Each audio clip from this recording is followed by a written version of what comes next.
In the early 1940s, long before the name of the Marine Corps became tied in people's minds to the black sands of Iwo Jima or the shattered ridges of Okinawa, the Marines were still a relatively small force compared with the giant armies of the world.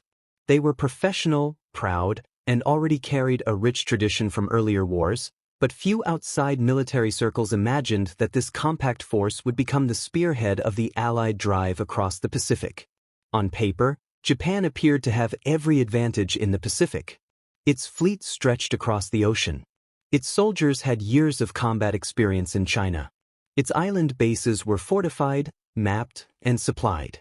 By contrast, the United States was still recovering from the shock of the attack on Pearl Harbor, and much of its early war effort was focused on simply stabilizing a collapsing front.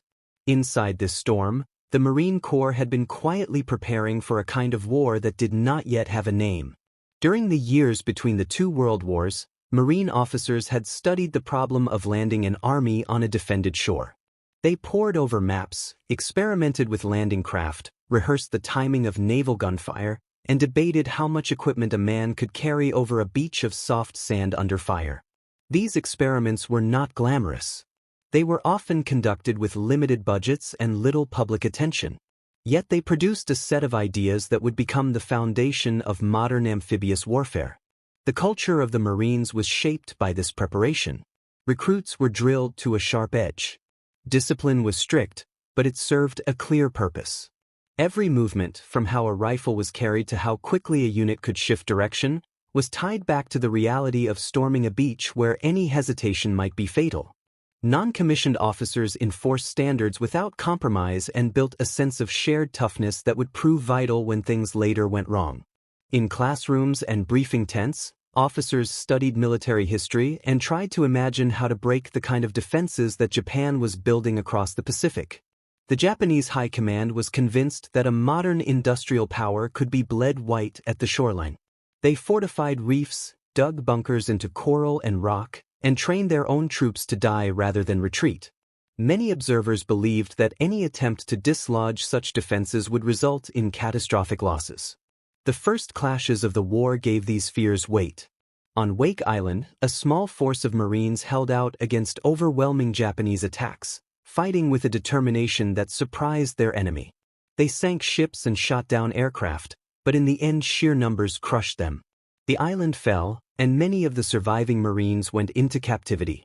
Their resistance, however, sent a quiet signal. Even when outnumbered and outgunned, Marine units could absorb punishment, adapt, and make the attacker pay dearly. Back in training camps, news of these early fights spread. It did not create despair. Instead, it hardened resolve. Young Marines learned that the men who had fought at Wake were not superhuman. They were ordinary volunteers who had taken their training seriously and trusted one another under fire. This idea, that discipline and teamwork could offset even enormous disadvantages, became a powerful belief within the Corps. It was in this atmosphere that leaders like Alexander van de Grift and Merritt Edson came to prominence. They were not interested in grand speeches. Their attention went to practical details. How to move men from ships to landing craft without confusion. How to time supporting fire so that Japanese defenses would be suppressed at the exact moment assault troops hit the sand. How to maintain morale when rations ran low and tropical diseases began to spread. They understood that the real test would not come in a classroom or on a parade ground, but on some narrow strip of coastline far from home. The Pacific itself added another layer of difficulty. The heat could be crushing. Tropical storms could scatter fleets and drown landing craft. Dense jungle could reduce visibility to a few meters and swallow maps that had seemed clear on a table. Marines would be asked not only to fight an enemy, but also to endure an environment that attacked their bodies and minds every hour of the day. As these realities became clear, the Marine Corps leaned even more heavily on its core values. Toughness was not celebrated with dramatic words. It appeared in small choices. A sergeant insisting that his men clean weapons even after a grueling march. A company commander walking the line at night to check on sentries. In these habits, the Marines built a quiet resilience that would be difficult for any enemy to measure, yet impossible to break quickly. By mid-1942, the moment of truth was approaching. Japanese forces were moving south through the Solomon Islands, threatening sea lanes and the security of Australia. Intelligence officers traced lines on maps and realized that if Japan completed an airfield on a jungle-covered island called Guadalcanal, it could project power deep into the South Pacific. The situation demanded a response, and the only force ready to strike quickly was the Marine Corps. Ships were loaded in haste. Many Marines going aboard had never seen combat. They studied aerial photographs of unfamiliar coastlines and listened to briefings about a place few had heard of before this crisis. Guadalcanal. A name that at the time meant almost nothing to the world. On these crowded transports, the Marines carried with them the results of all those years of preparation. Their training, their doctrine for amphibious assault, their belief in discipline and mutual trust. As the convoy moved across the Pacific, there was no guarantee of success. The Japanese believed that their defenses and fighting spirit would make any landing a bloodbath. Many Allied commanders were unsure whether a small expeditionary force could hold an isolated foothold against counterattacks from sea, land, and air. The Marines were about to find out. The quiet experiments of the interwar years, the harsh discipline of the training camps, and the stubborn courage displayed on small islands like Wake were all converging toward a single test. That test waited on the dark coastline of Guadalcanal, where jungle met surf and an unfinished airfield sat like a challenge in the humid air, ready to decide whether the Marine Corps would be remembered as a small professional force, or as the fighting legend it was about to become. When the Marine convoy closed in on Guadalcanal in August 1942, most of the men had only a thin idea of what waited for them beyond the gray line of the horizon. They knew there was an unfinished airfield. They knew Japanese troops were somewhere on the island. They knew the Navy would cover the landing as long as it could. Beyond that, there was only the unknown, and the steady sense that this was the true beginning of their war. The landing itself was almost unsettling in its quiet. The Marines expected machine guns to rake the water and shells to churn the surf. Instead, many came ashore on Guadalcanal and the nearby island of Tulagi with little opposition. Japanese forces were small, scattered, and unprepared for a full-scale assault. In the first hours ashore, the Marines pushed inland through grass and scrub, hearing only distant birds and the hum of insects. For a brief moment, it felt almost easy. Near the north coast, they found the object that had drawn them across the Pacific. A long strip of cleared earth, heavy machinery abandoned where workers had fled, and piles of construction material left in haste. The Marines seized the field and would soon name it Henderson Field, after a fallen pilot from the earlier fighting around Midway. It did not look like much at first. Just raw ground under the sun. Yet everyone understood that whoever controlled this strip of earth would control the surrounding seas and skies. General Alexander Vandegrift set up his headquarters near the Lunga River.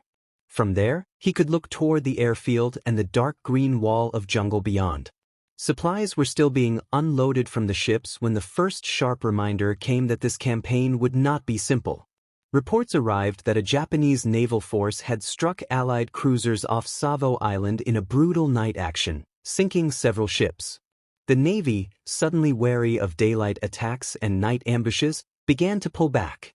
For the Marines on shore, that change felt like the world tilting. One day they watched a horizon full of friendly masts and smoke. The next, much of that protection was gone, taking with it large amounts of food, ammunition, and equipment. The Marines now held a narrow strip of land, a half-finished airfield, and not much else. Japanese troops still controlled most of the island. Japanese ships roamed the waters. Japanese aircraft could strike from nearby bases. The hunters were in danger of becoming the hunted. Life on Guadalcanal quickly turned harsh. The jungle was not a backdrop. It was a constant opponent. Thick undergrowth slowed patrols to a crawl. Vines and roots grabbed at boots.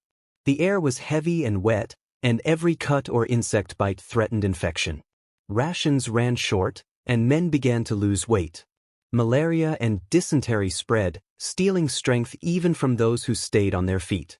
In foxholes around Henderson Field, Marines swatted at mosquitoes, cleaned their rifles, and listened for sounds beyond the tree line that might mean an approaching enemy. Japanese commanders, shocked by the sudden loss of the airfield, rushed to respond.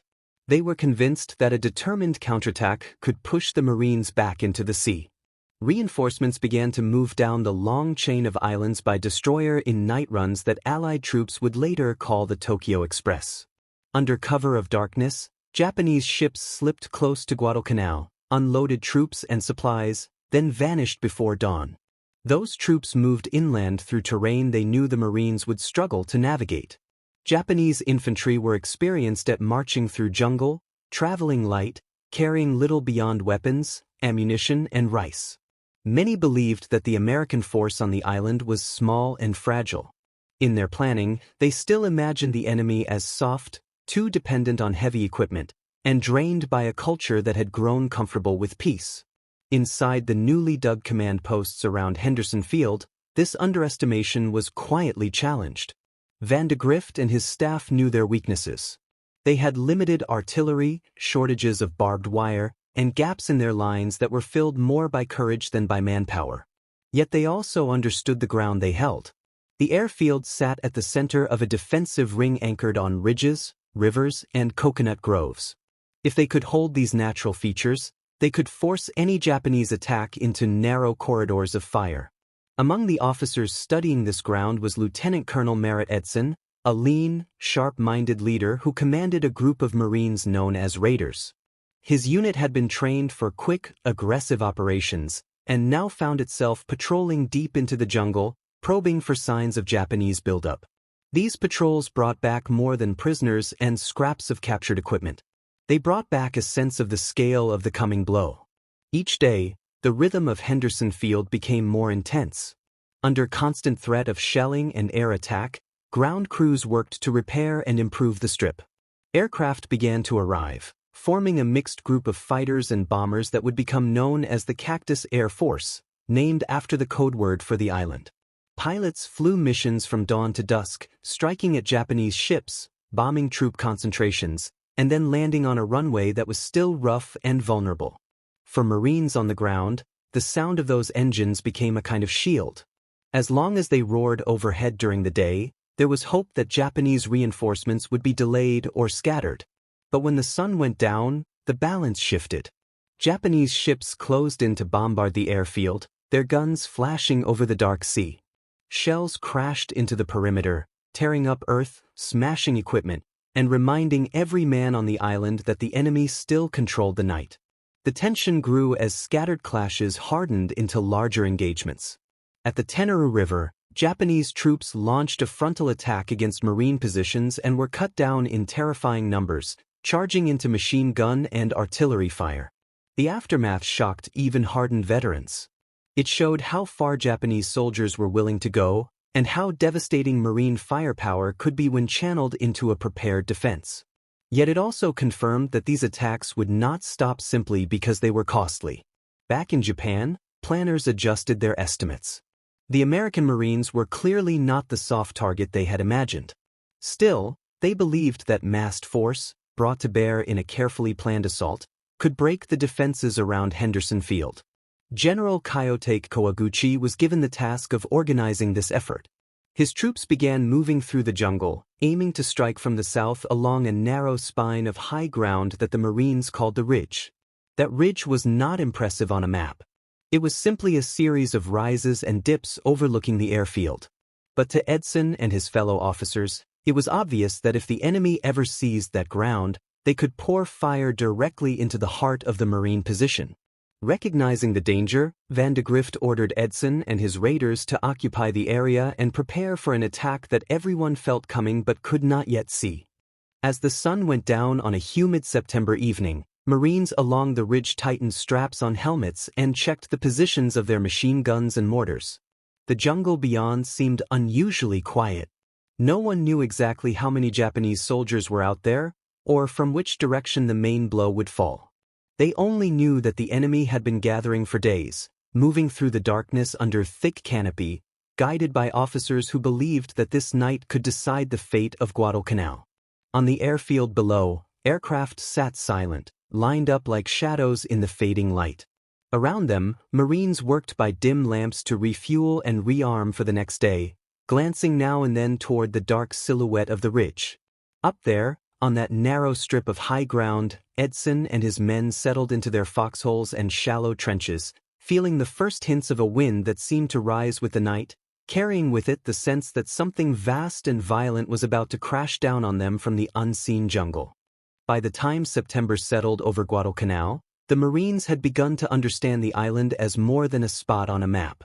It was a living weight on their shoulders. The days dragged by in a cycle of patrols, air raids, digging, and waiting. Each night the horizon flashed with naval gunfire as Japanese ships tried to smash Henderson Field into useless rubble. Each morning, the Marines counted craters, patched runways, and went back to work. Intelligence reports and patrols painted a picture that grew darker with every passing day. Japanese units were pushing through the jungle in growing numbers, driving south of the airfield and then swinging around to approach from inland. They were guided by officers who believed that a sudden, concentrated blow against a weak point in the Marine perimeter could crack the whole position. The chosen route led over a line of ridges and spurs running roughly east to west, just south of the airfield. To most people, those ridges were just uneven ground covered in kunai grass and scattered trees. To Lieutenant Colonel Merritt Edson, they were a knife pointed at the heart of the Marine defenses. From the high points, artillery or machine guns could overlook Henderson Field.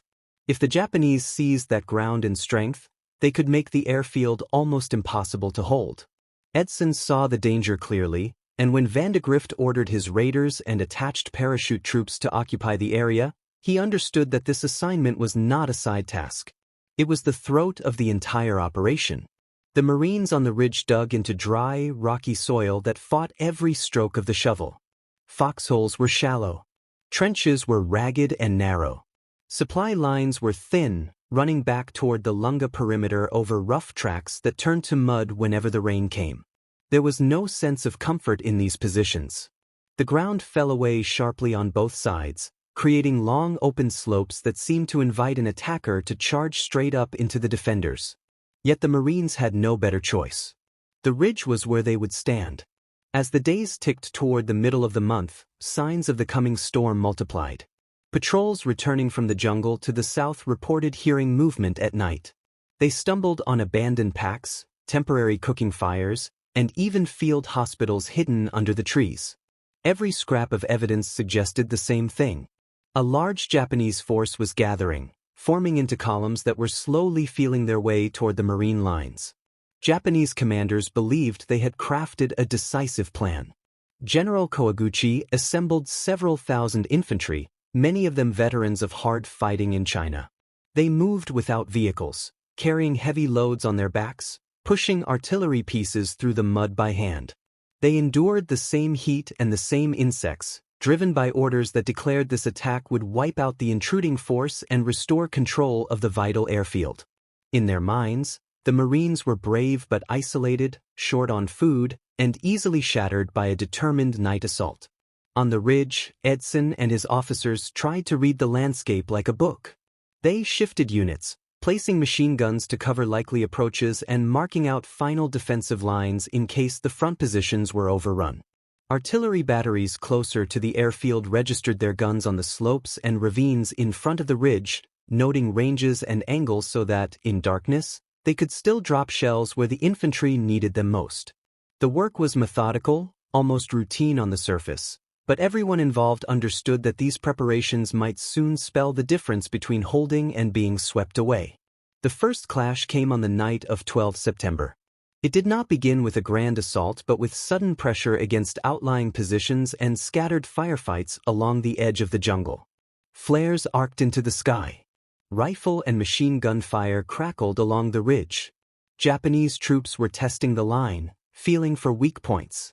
Some small groups managed to slip close, and brutal close-range fighting erupted near foxholes and machine gun nests. By dawn, the ground was littered with bodies, and the Marines had a clearer idea of what was coming.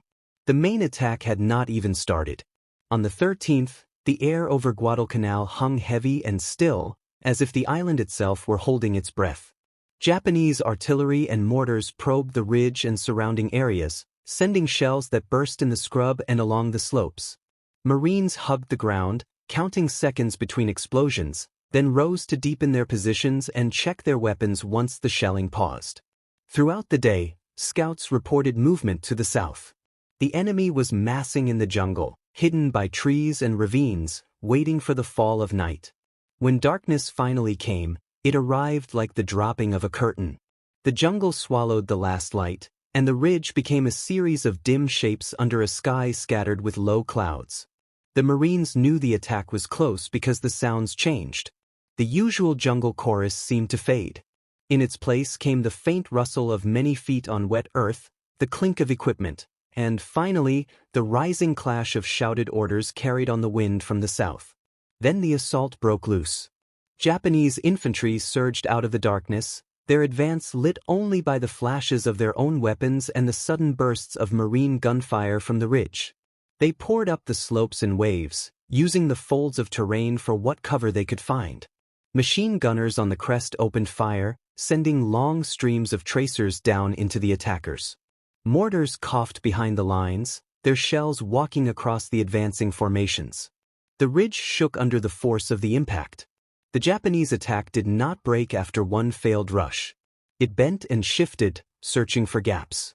Some units tried to hook around the flanks, pressing into areas where the Marine line was held by thin groups of exhausted men. In places, the defenders were forced to fall back from forward foxholes to a shorter, tighter line near the center of the ridge. Movement became a matter of meters, sometimes just the distance from one knoll to the next, but each step backward was paid for in blood and nerve. Edson moved among his scattered units, sometimes crawling, sometimes stumbling through the dark, encouraging officers to hold and directing reserves to the most threatened points. Communications were fragile. Wires were cut by shell bursts. Runners disappeared into the chaos. Still, enough information reached the artillery batteries behind the front. They began to fire in carefully planned patterns just in front of the ridge, creating bands of exploding steel that ripped into Japanese formations trying to mass for another push. Through the long hours of that night, the line bent but did not break. On sections of the ridge, Marines fired until their barrels glowed, then swapped weapons or cooled them as best they could.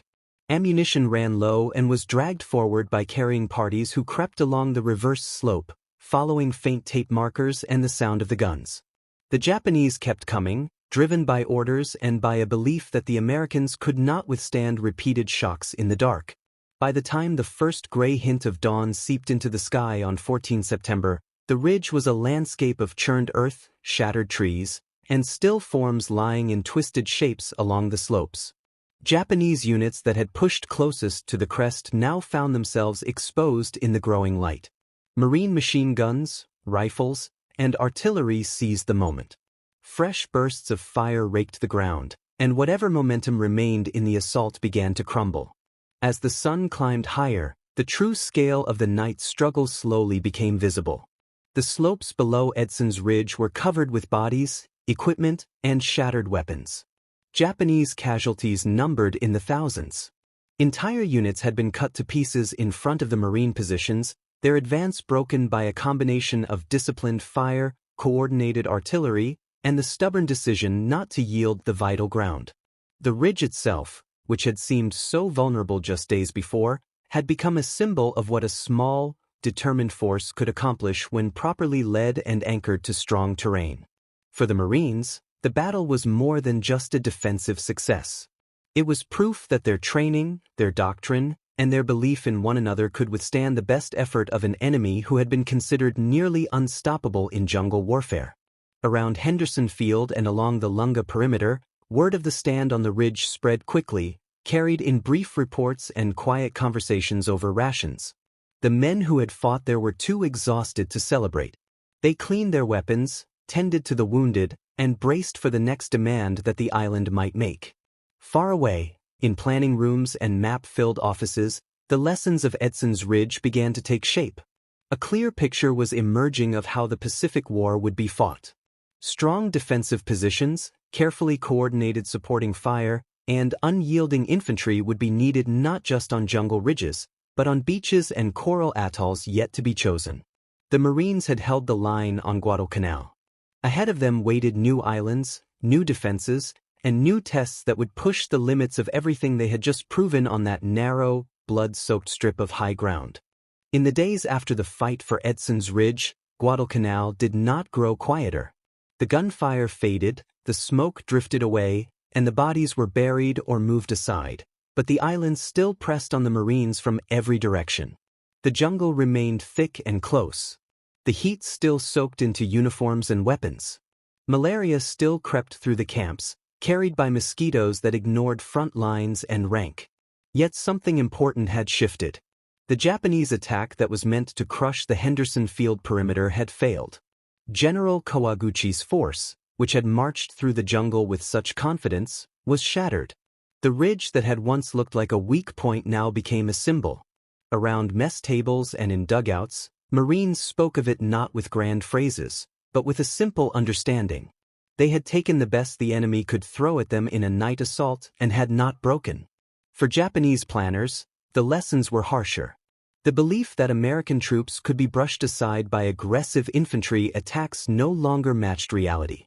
Reports from Guadalcanal spoke of coordinated artillery, well-placed machine guns, and infantry that held their positions even when almost surrounded. The idea that spirit alone could overcome firepower and fieldcraft had taken a serious blow on that island ridge. Still, the battle for Guadalcanal was far from finished. The airfield remained under constant threat. Japanese ships continued to slip down the slot, the long channel between the Solomon Islands, bringing reinforcements and supplies on the fast night runs that Allied troops called the Tokyo Express.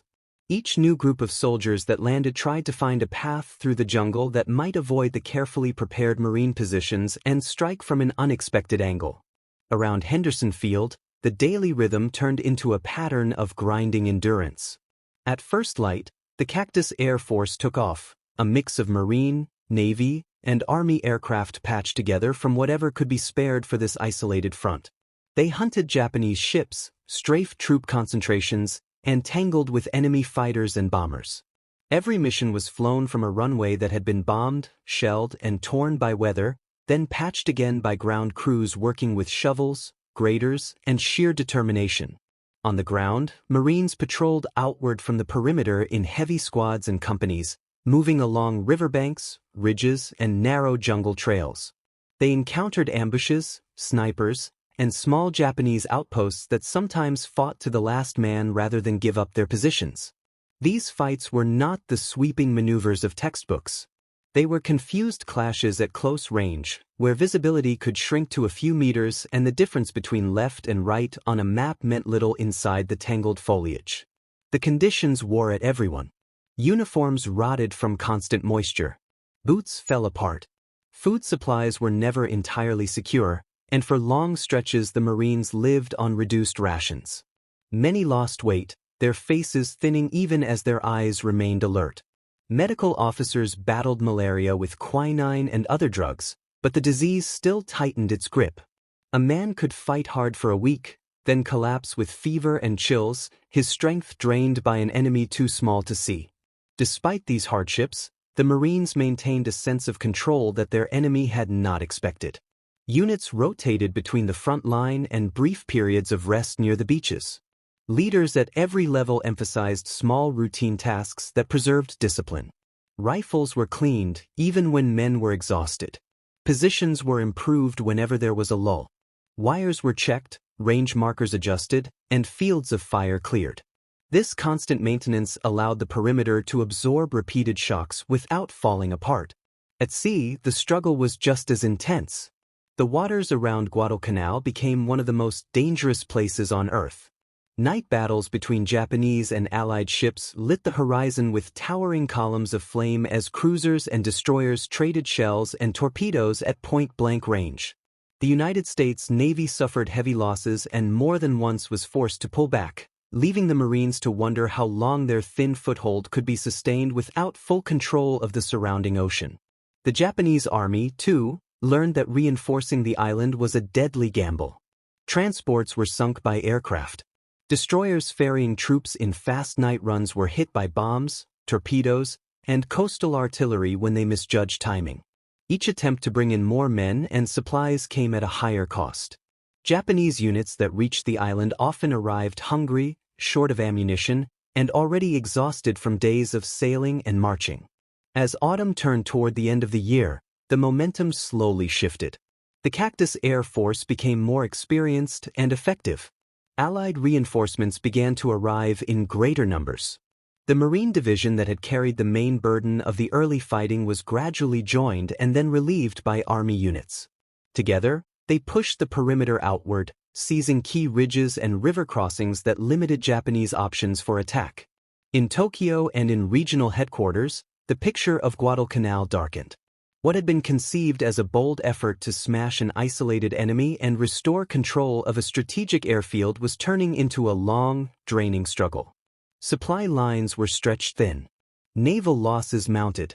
The combined effect threatened other operations across the Pacific and in Asia. At the same time, Allied industrial power was beginning to press its weight into the region, sending more ships, more aircraft, and more trained crews with each passing month. By early 1943, Japanese leaders faced a difficult choice. They could continue to feed men and ships into the Solomons in the hope of turning the tide, or they could accept that Guadalcanal had become a trap. In the end, they chose withdrawal.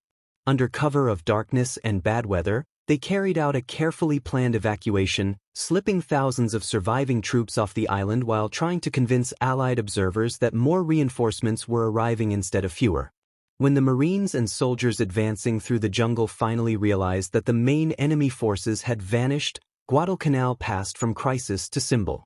It had shown that the Japanese advance could be stopped. It proved that a combination of naval power, air support, and tough, flexible infantry could break the momentum of an opponent who had seemed unstoppable after the first months of the war. Most of all, it had tested the Marine Corps idea of amphibious warfare under the harshest conditions and found it solid. The cost, however, had been severe. Thousands on both sides were dead, many more wounded or permanently marked by disease and strain.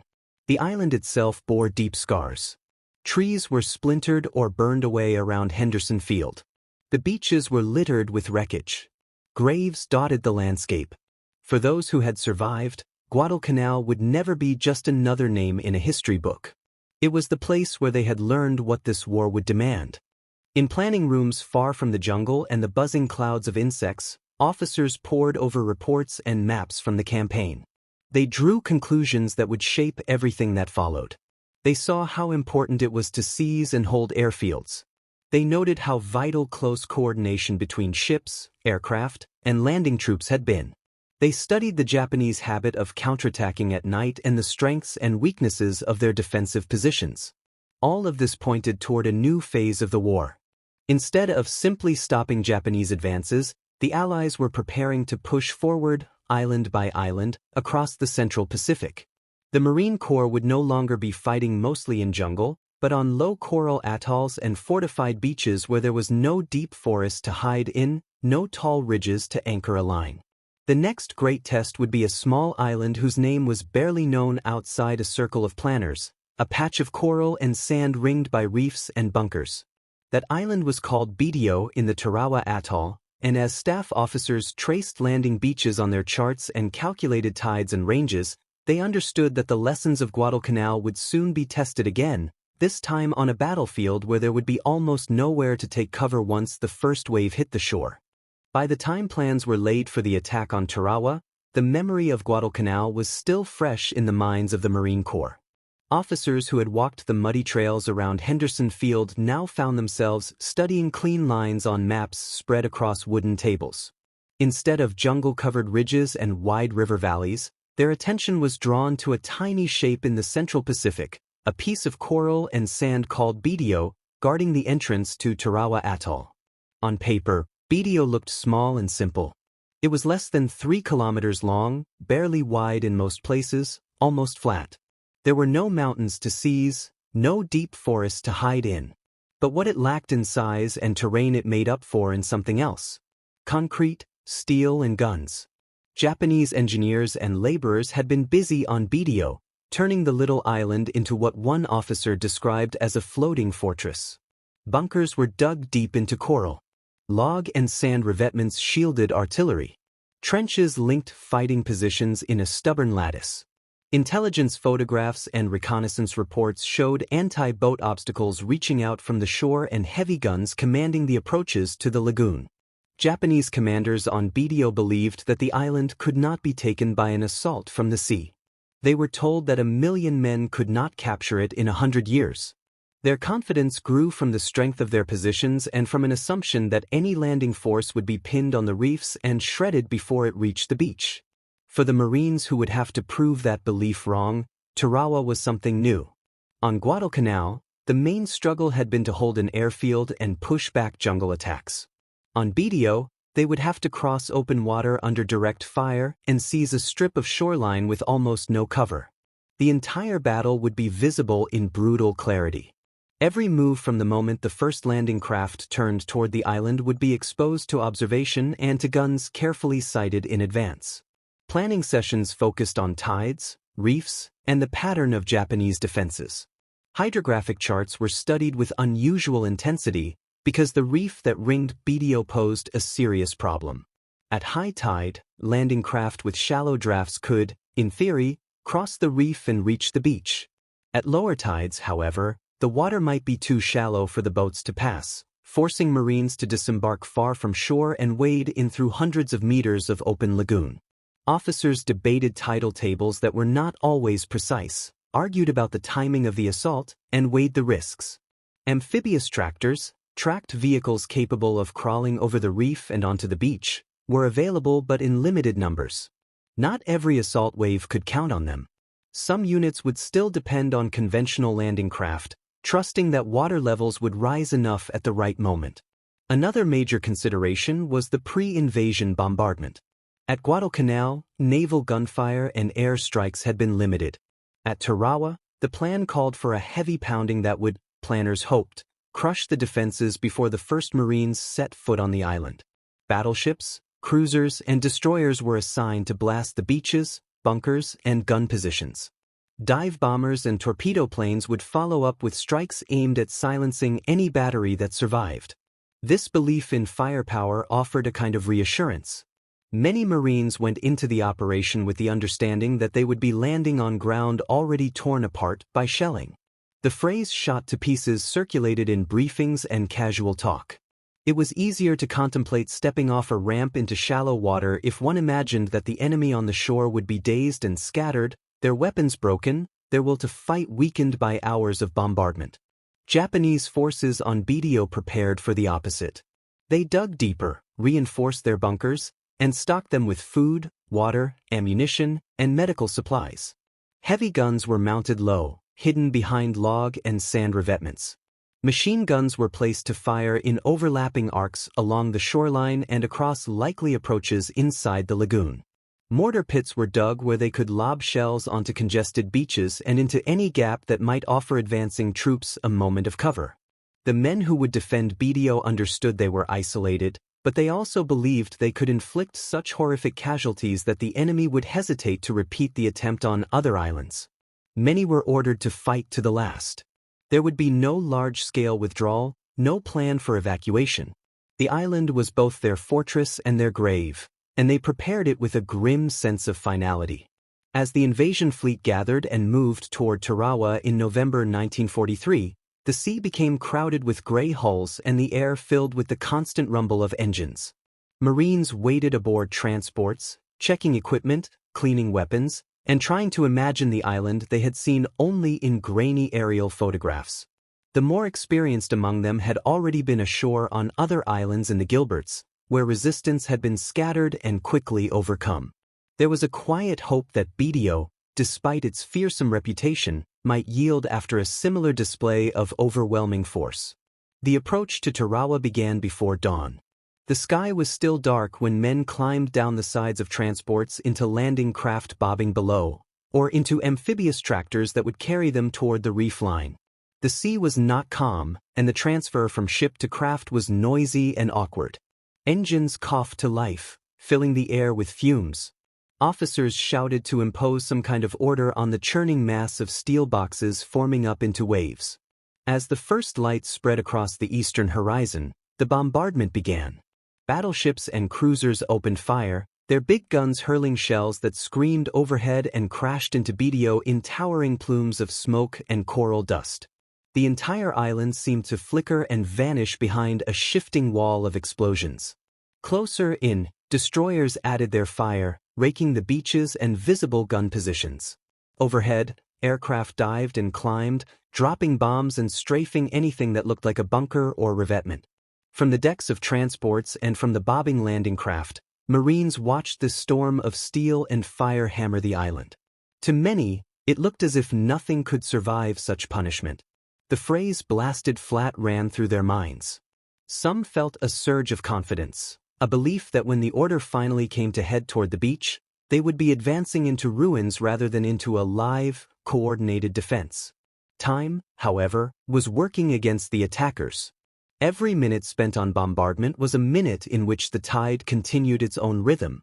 Observers noted that water levels over the reef were not rising as quickly as expected. The critical question, how deep the lagoon would be when the landing craft tried to cross, was being decided by a combination of lunar cycles and local conditions that did not care about the precise lines drawn on planning charts. When the order came to begin the assault, amphibious tractors in the first waves lurched ahead, their tracks churning the water. Behind them, conventional landing craft formed up and began to move.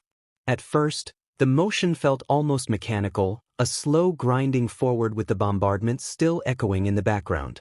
Then, gradually, the balance shifted. Naval guns fell silent or shifted their focus. Aircraft pulled away to avoid striking friendly troops. The island emerged from the haze, its true condition revealed.